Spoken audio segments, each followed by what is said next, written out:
if someone has a 8 out of 10 thing they want you to do and you're 10 out of 10 against it, there's your answer. And so these numbers can really help you make effective choices. I mean, sometimes that's just the way it goes. At least let them know how much you value it, so maybe you can enjoy it to the degree of you enjoying it by yourself or with other people who value it as much. But I don't think it's necessarily your partner's job to value it at the same level you value it. Next Level Nation, welcome back to another episode of Next Level University, where we help you level up your life, your love, your health, and your wealth.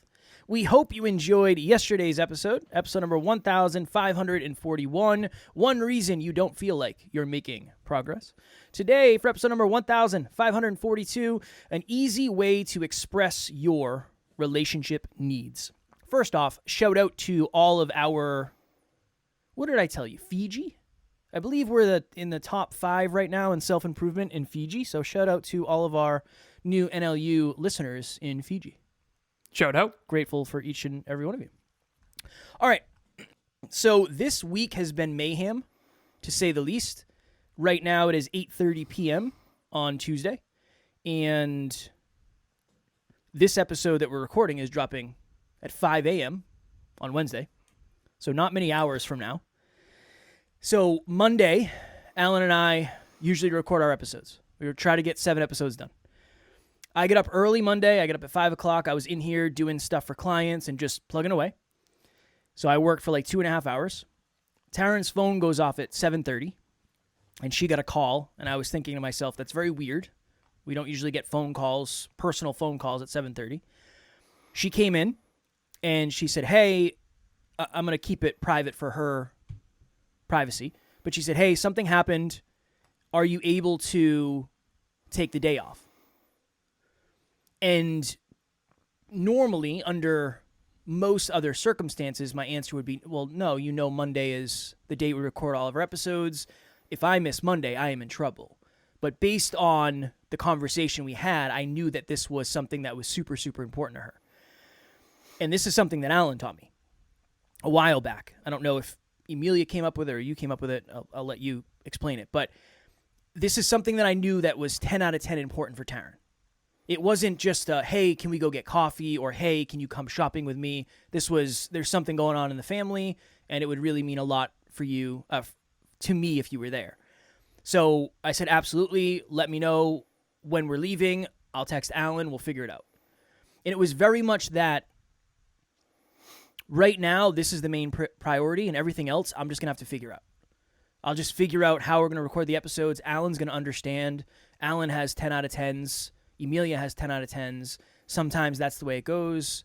And honestly, you're blessed when it doesn't go that way, because it's usually serious stuff when it happens. So an easy way to express your relationship needs is when you're expressing something vulnerably to your partner. Again, it doesn't have to be to your partner. It could be in any relationship, family, friends, whatever. If you say to someone, hey, this is a 10 out of 10 for me, this is of super importance, this is something that means the world to me. I told Alan when I went back to jiu-jitsu, I said, this is a 10 out of 10 for me. This is 10 out of 10 fulfilling. I'm going to be different. I don't know how to explain it, but I just am. If I said, I don't know, you're definitely different with your shoulder. Yeah, my shoulder's jacked. I don't even think it's from jiu-jitsu. That's the thing that's frustrating. I don't know what it's from, but I'm going to figure it out. It's all good. But just as an example, if Taryn came in and said, hey, will you come get coffee with me? And I said, well, on a scale of 1 to 10, what is it for you? And she said, it's probably a 2 out of 10. I most likely wouldn't have done it. And she also most likely wouldn't have expected me to do it. Mm-hmm. And that's the important piece is you have to understand what your 10 out of 10s are and what your partners or family members or friends are, because it kind of is it's the card that you pull out that says, hey, I really need you. I'm not just saying I need you, but it would really, really mean the world to me if you were there for me. And it almost allows you to avoid those scenarios that I'm sure we've all had, unfortunately. One of the things that becomes a hole in the relationship. I don't know if you've had those, but I've definitely had those. Hey, Kev, I'm going here. Can you come here with me? And I didn't do it. And looking back, it's like, oh, that was the beginning of the end. Yeah. for sure. That was something that I broke trust with that person, or I lost their respect, or whatever it is. So that is the easy way to express your relationship needs. Come up with an open and honest conversation around, hey, let's get clear on what your 1 out of 10s are, your 5 out of 10s, your 10 out of 10s. It might not be easy to do because it's going to require vulnerability, but it's a nice little system to have that I think you can rely on. So this was actually born, it was me and Emilia and I really did this, but I've always been a big numbers person. So 2, maybe 3 years ago, I'm not sure which, we were doing Books for Babes, which is a charity initiative that Emilia and I started, primarily Emilia, but Emilia and I. And what we do is we get donations for these amazing books, and we put them in boxes, and we write handwritten letters to the kids, and we give them out to kids on Christmas, underprivileged children. And this was 2 or 3 years ago, I forget which, but it was December. It was Christmas Eve, which was the 24th. And we were at her family's place doing the holiday festivities, and then we were actually at Emilia's parents' place putting the books into the boxes, writing the letters, doing all the stuff. We have little bookmarks. It's a really cute thing. And then we go back to my mom's place, and we are finishing the letters. And she ended up falling asleep. She was exhausted. And I didn't wake her up. I always try to protect Emilia's sleep. She's had memory challenges in the past. She doesn't mind me sharing that. And sleep is the most important thing. And I got her a book called Memory Recovery that I've talked about. And sleep is the most important thing for memory recovery. And her memory is 10 times better than it was back then. And I just always protect her sleep because to me, that's the 10 out of 10. Her brain. Okay? Now, when she got up, she was a little frustrated. She's like, why didn't you wake me up? And I was like, because I'm protecting your sleep. And she's, well, we were supposed to go back to my parents, and we were supposed to deliver the boxes to the teachers. This was during COVID, so the teachers were distributing the books for us. And we actually, later that night, this is actually really funny in hindsight, because during COVID, you're just trying to figure it out. And we were delivering boxes of books at 2 a.m. I remember that. In her Prius, to these houses that we had never been to. And I'm like, sweetheart, this is not good. You know, we're trespassing kind of. Do these people know we're coming? You know, that kind of thing. So it was, listen, we got to go home. We got to do this in the morning in the daylight. So that was actually really funny. We were committed. It's like 2 a.m., right? But anyways, we were finishing the letters, and she's like, you know, why didn't you wake me up? And I said, because sleep was the 10 out of 10. There were three priorities at the time. There was go back and have finish dessert with her parents, you know, deliver the books for Babes, and sleep. And I said, I prioritized your sleep above the other two. And she's like, well, they're all important. I said, yeah, but they're not equally important. Mm-hmm. And we had this really cool moment where I said 0 to 10, what's the 10 out of 10? She's like, they're all 10 out of 10. And then my math brain went, that's impossible. Like, what if you could only do one of the three, what would it be? And I've since had many team members, and Kevin and I coach a lot of women. A lot of our team is women. And this is Amy Lenius's words, not mine. She said, women struggle with not having everything be a 10 out of 10. When you ask your core values, and I coach a lot of women as well, and again, some men struggle with this too, so I don't want to do the male-female thing. I really don't. But Amy says women in particular, and this is her words, not mine, they really have trouble understanding what is most important because they're conditioned to believe everything's important. So right now it's 8:42 p.m. on a Tuesday, and the 10 out of 10 right now is this podcast episode because we've never missed an episode and we never will.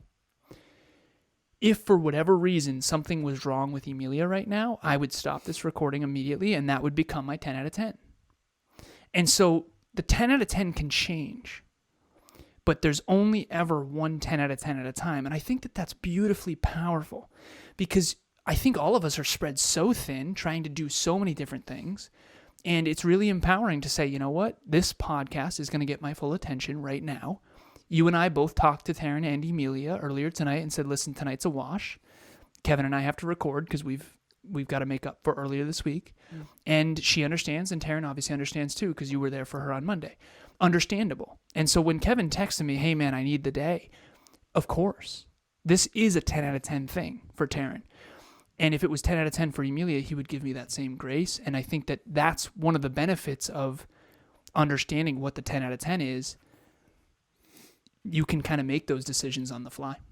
Well, and you and I, I know you so well, and through you and knowing you, I know Emilia really well, and through knowing me and you and I knowing each other for as long as we have, you know Taryn. So we understand, maybe not, I don't understand Emilia's 10 out of 10s like you do, but I have an idea of them, just like just like with Taryn. I've gotten several emails when I was supposed to be on podcasts where people would message me, and it might be last minute, it might be the day before, week of, and they'd say, "Hey, I'm so sorry, I need to reschedule, there's a family emergency." And I would always message back, you have nothing to be sorry about, don't worry about it, we'll get on the schedule when everything's fine. And I always say family first, because to that person, they're pretty much saying, my family is 10 out of 10. Awesome, cool. I can't imagine a world where I would ever give somebody pushback for that. You do you. That's the way it should be. I agree. I say that to the team all the time. Family first. Family first. You got to take care of as much as NLU and everything we do is a 10 out of 10 for us. I understand that it might not be for the team right now. Mm-hmm. With but it life depends. going on. Yeah, of course. It depends, right? If you have something, like a team member, for example, saying, for example, wow, excellent speaking, Alan. Hey everybody, my name is Bianca and I am the co-founder and COO of Evolve Ventures Technologies. The only reason I'm able to do the things that I'm able to do today is because of the guidance that Alan gave and how much he never gave up on me, even when I wanted to. If you are looking for a coach, if you're looking for a mentor, there is no one better than Alan. There's nobody who's done more research. There's nobody who's put in more effort than him. He will go above and beyond to make sure that you become everything you've ever dreamed of. And I'm the proof. Alan, you changed my life, and I will forever be grateful for you. If one of the team members, for example, one of our team members, I'll keep it anonymous, had a mother-in-law that was having a really hard time health-wise, we're never going to be like, no, focus on the work. It doesn't make any sense. But if, and this is the key, and hopefully this will resonate with everybody in an intimate relationship, if Emilia was saying everything's a 10 out of 10 all the time, this would never work, right? It's not like Taryn plays that card that often.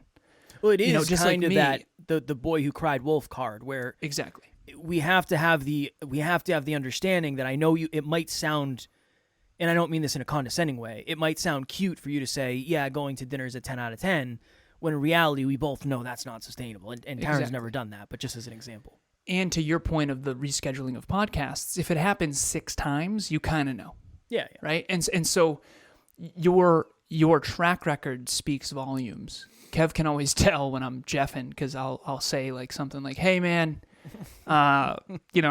Tucker did poopies," and those are true. But the truth is, I'm gonna be late. I need it. I'm gonna be late, and I'm sorry. And you're gonna have to deal with it because I'm out here jeffing. But as long as it's not all of the time, it's understandable. And it goes both ways. If Kevin's ever late, he's never going to hear a lick out of me. If you're ever unavailable, or you have something come up, or you need to pivot on something, you're never going to hear me say anything about it, because I understand that there's 2 sides to this coin. And I think on one end, people sometimes aren't supportive or understanding enough. Like I was on Monday. I was like, no, of course, do you? And then sometimes you get walked on because you're overly supportive. And I think we all need to find 5. We call it drive to 5 for the new listeners. It's that centered middle point of too much or too little of something. In this case, too much understanding, you might get walked on. Too little understanding, you obviously aren't being super supportive. But it's just super important to know your partner. I guess in this context, we're mostly speaking about partner. But even if your parent values quality time with you and you only get to see them around the holidays, this is why things can get wonky, because their 10 out of 10 might be you going to the holiday thing when for you it's not a 10 out of 10. And that's where boundaries come up, and that's a whole nother episode. But at least when it comes to the intimate partner thing, I've had a lot of friends who, and clients in the past, but Alan's coached way more relationship clients than I have, but they would say, well, it's frustrating to me that my partner doesn't value what I value at the level I do. And I always used to say, sometimes that's just the way it goes. At least let them know how much you value it, so maybe you can enjoy it to the degree of you enjoying it by yourself or with other people who value it as much. But I don't think it's necessarily your partner's job to value it at the same level you value it. There's no such thing, from my understanding, of an intimate relationship or any relationship where every core value is fully aligned. Right. But what you can do is say, for me, this is a 10 out of 10. It would really mean the world to me if you would join me. And then we've talked about that before. What would you do for someone else that you wouldn't do? What would you do with someone else that you wouldn't do by yourself? Because for you, it's not a 10 out of 10. I have one more example that I think will land that's very powerful. So Emilia had asked me, one layer deeper is not only, hey, is this a 10 out of 10 for you, but how much is it not aligned for you? So I'll explain with an example. So Emilia and I were on a walk one time, and she said, listen, I had to reschedule my nail appointment, and I'm getting my nails done tomorrow. I'm going to go to the gym right after. We go to the gym together. Is there any chance you'd come with me? And dude, for me, and I'm doing up right now, and I told her this too, I'm not going to go into the nail salon. I just am not doing it. And I asked her, I said, is this a 10 out of 10 for you? And she said, no. And I'm like, okay, how important, 0 to 10? She's like, probably like a 4. I said, okay, well, it's a 10 out of 10. I don't want to do this at a 10 out of 10. She's like, well, why? I said, listen, the conversations that go on in a nail salon for me personally are not super aligned. And the last thing I want to do is leave the house and you know, it's a day that I want to do back office work, and I have a lot of work to catch up on, and I've got an event coming up. So at the end of the day, these are mature, honest conversations. You know, just like I say to her, I don't want to watch the movie with you if I'm going to misalign you. That's what we call it. If I'm going to misalign you too much, I would rather watch it alone, because I don't want to feel guilty that I'm misaligning you. You know the deal. Like when Taryn watches UFC with you, if she's not enjoying it, you know it's not going to be as enjoyable for you. For sure. And that's kind of one of those things that number one, you have to understand what your 10 out of 10s are. And then you also have to understand, and this is me coaching couples all the time, what are your hard stops? I'm not going to the nail salon. And it's not anything against the nail salon. I don't even like going to the barber. I have Emilia cutting my hair on purpose because I don't like going to the barbershop. Right? So if someone has a 8 out of 10 thing they want you to do and you're 10 out of 10 against it, there's your answer. And so these numbers can really help you make effective choices. And the last thing I'll say, very last thing, is you don't have 50 10 out of 10s. Emilia and I are very clear on what our 10 out of 10s are. And it's very important not to have 100 of them, not to have 50 of them. Because if everything's a 10 out of 10, nothing's a 10 out of 10. That's like, what's your favorite movie? Oh, I love all movies. Okay, well, now there's no contrast. Every movie's equal, right? Who here's ever seen an awful movie? Again, I'm just proverbially raising my hand. Okay, you don't know what a great movie is until you've seen an awful one. There is no every movie's a 10 out of 10. So think of your favorite movie. Now compare that to the awful one. It's important to know what your favorite movies are so that if you're going to pick a movie, you can pick one you know you're going to enjoy. And again, that's a metaphor, but I got something for you. What do we got? I watched a video, and this is completely off topic. Okay. I watched something the other day that said that Jack from Titanic is a time traveler. And the reason being, you know the lake he used to ice fish on, he said? That is a man-made lake that was not created in 1912, first of all. The roller coaster that he mentioned didn't exist till 1917. So there are rumblings on the internet that he was a time traveler.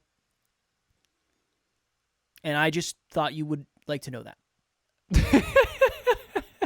Okay. The fact now, that I hold used on. movies as a reference made you think of opened that. it up, Well, opened your it up. favorite movie is Titanic, yeah? Yes. Now, here's the other thing. If you look at all the other James Cameron movies, which James Cameron is the one who directed Titanic, they're all science fiction. All of them, pretty much. Mm-hmm. Time travel, Terminator. So, I have something for you as well. all right, go quick. Go quick. I didn't expect I'll go quick this. with this. Yeah. This is important though. I don't think so. For Probably anyone not. who is for anyone who's a fan of Titanic and/or movies. Okay, Jessie on the NLU team. Shout out to Jessie. She came to me one time and she said, "I watched it again." Titanic. And I was like, "Oh, me too." 25th anniversary of Titanic came out. I went and saw it in theaters in 3D. It was awesome. Mm. Okay, now at the end, the woman in bed is passing away. And in the last scene, it's only the people that passed away on the ship. Did you know that? I didn't know that until the 25th anniversary. So when she closes her eyes and it's Right. it scans across the pictures, and then it shows Rose meeting Jack at the stairwell. At the stairwell. Those are all the characters that died. Mm. It's none of the characters that lived. And she's there. So she's there. She died too. She died in her bed. Like they said, that's good stuff. But do you think or not that he was a time traveler? We didn't even get. I mean, you just avoided the question. I don't completely. think so. No. I do. Okay, that's fair. There's other facts too. I don't remember them, but there are some other facts. I'll I look think them those up. are probably just Jeffings in the script and Do screenplay. you think James Cameron is going to mess that up? I don't know, man. I don't think so. I'll have to get some more. If you're Did you- interested in this I'm type gonna go of quick stuff, with this. we're going to have Mr. a next Andrews level. Yes. in Titanic. I Yeah. looked him up. The real engineer. Fascinating. Get any context, or that's it? No, that's it. Okay. I'm a big fan of mathematicians and engineers. I Mr. like Andrews. engineering and math a lot. I know that that's about you. It's a real person. I love when he says We are going the ship will sink. It's a mathematical certainty. I love that. I love that quote. So, anyways, I'm done with Titanic. Well, Sorry for the wasting any of the listeners' time. if you love Titanic and you have an opinion on whether or not Jack was a time traveler, maybe Amy, after she listens to this episode, will put up a poll in Next Level Nation on There you go. what do you think of Titanic and was Jack a time traveler? If you have not joined Next Level Nation yet, please do. It is our private Facebook group for growth-minded individuals just like you trying to get to the next level. Link will be in the show notes, and we'd love to have you there, especially all of the new amazing listeners from all parts of the world. Speaking of time travel, our next episode tomorrow is going to talk a little bit about your future self and going there in advance. It's going to be cool. And I actually, the next episode, what's it called? The 4 S's of Clarity. They came from this book, High Performance Habits. I'm holding it up right now on YouTube. We have a book club every single week. If you've ever wanted to join a book club or you want to join a book club, Alan@nextleveluniverse.com. Email me, say, hey, I'm in. It's completely free. I will send you the link to register. I'll actually register for you. Put your name, put your email, and I'll register for you. It's every Saturday, 12:30 p.m. Eastern Standard Time. It is a very special place for next level people to read next level books. We talk about the book from every angle with all different walks of life. It's really, really, really cool. And we're 142 weeks in. So we have been doing this for quite some time. Please join us. Tomorrow, as Alan mentioned, for episode number 1543, the 4 S's of Clarity. Alan came to me and said, hey, man, I have an idea for an episode. I said, what do you got? He told me. I said, that sounds like a fire episode. We'll do it. Alan's going to lead the way on that one. So that is what we will talk about tomorrow. As always, we love you. We appreciate you. Grateful for each and every one of you. And at NLU, we don't have fans. We have family. We will talk to you all tomorrow. And Jack was a time traveler. Find your 10 out of 10s. Next Level Nation.